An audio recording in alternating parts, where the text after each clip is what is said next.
joint stock company.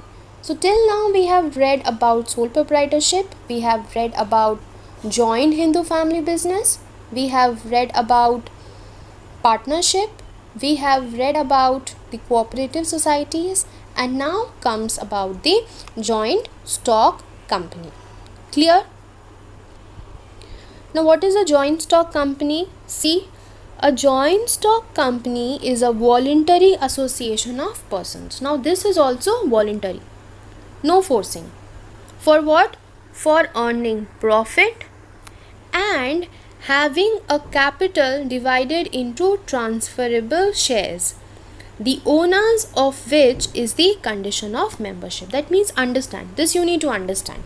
Suppose you have 50,000 rupees. Acha, before that you say, have you heard this, that a particular person, he owns 50 shares of this particular company, another person holds 10,000 shares of another company. Have you heard this? Now what is this share all about? You need to understand this first. So understand what is a share. A share is actually, suppose there's a company A Limited, okay?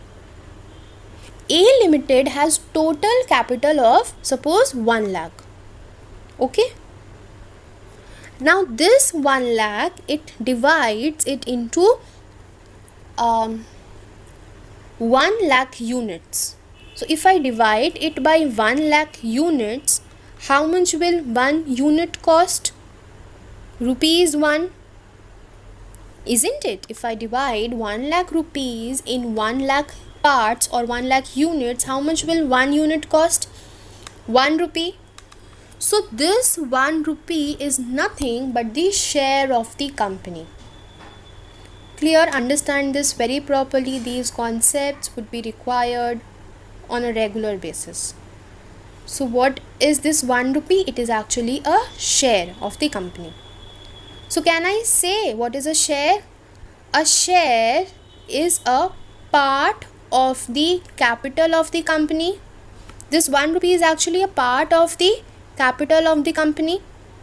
So what is a share? A share is a part, or a share is a share in the capital of the company. Now if I own 10 shares, suppose if I own 10 shares, then how much money am I actually holding in the company? 1 share is of 1 rupee. So rupee 1 into 10. Rupees 10. Clear? So how is my ownership in that company actually understood? By my number of shares. I may say that I hold 10 shares in A Limited. Clear?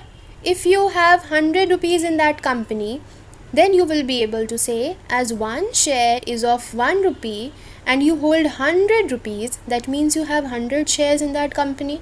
Clear? Understood the concept of shares? Okay, now let's come back to the definition.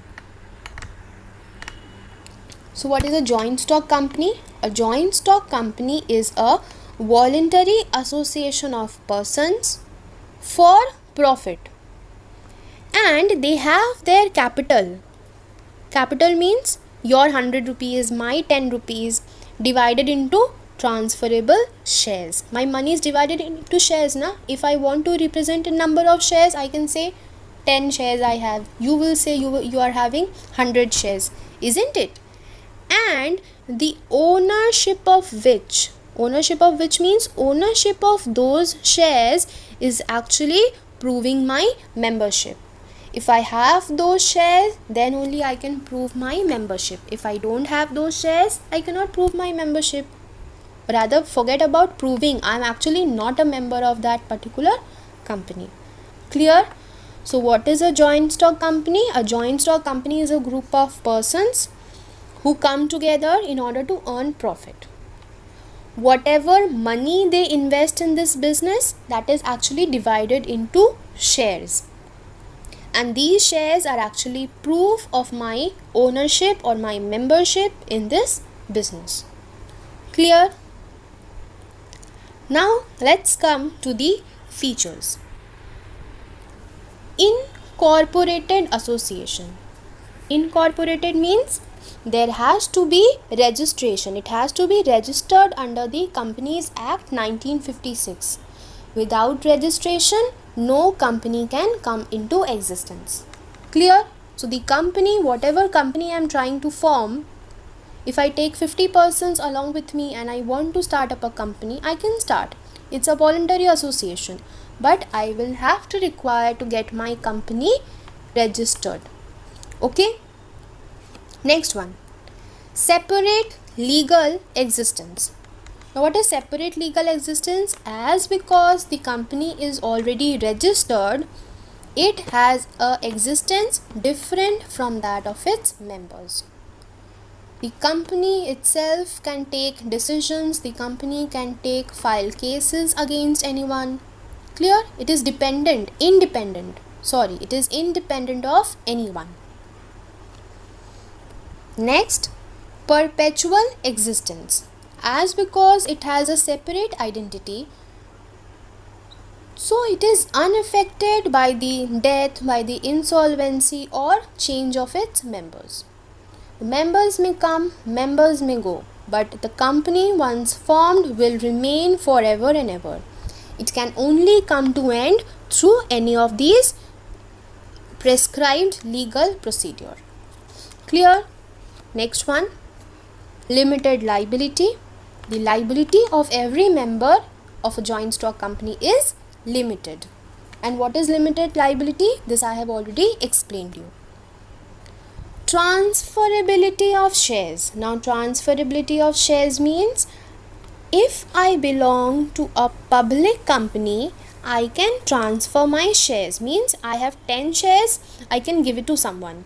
You have 100 shares, maybe you keep 75 with you, rest 25 you transfer it to someone.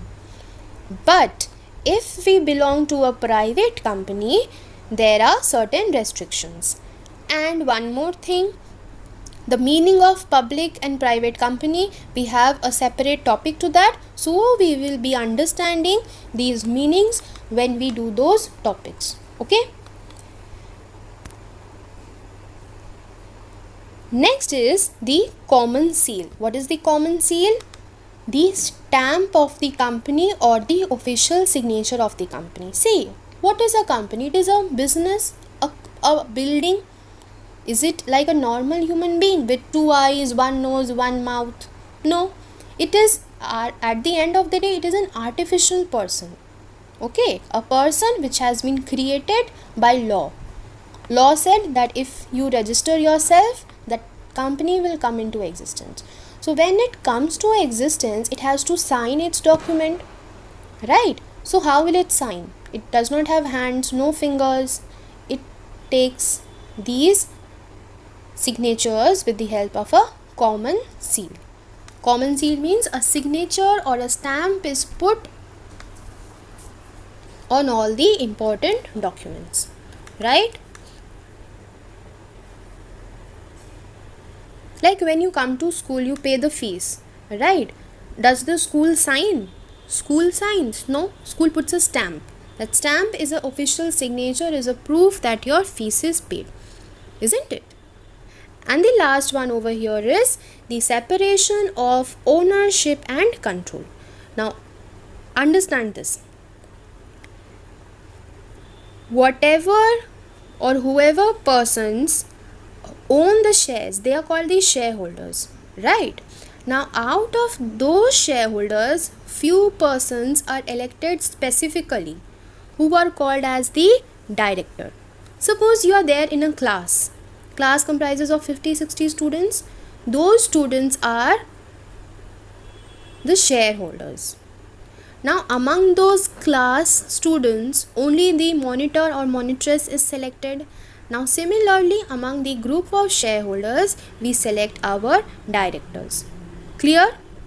Now these directors, their group is called as the board of directors, and all the important decisions, all the important control of the company is there in the hands of the directors. Clear? So that is all for today. We'll meet you in the next video. Thank you.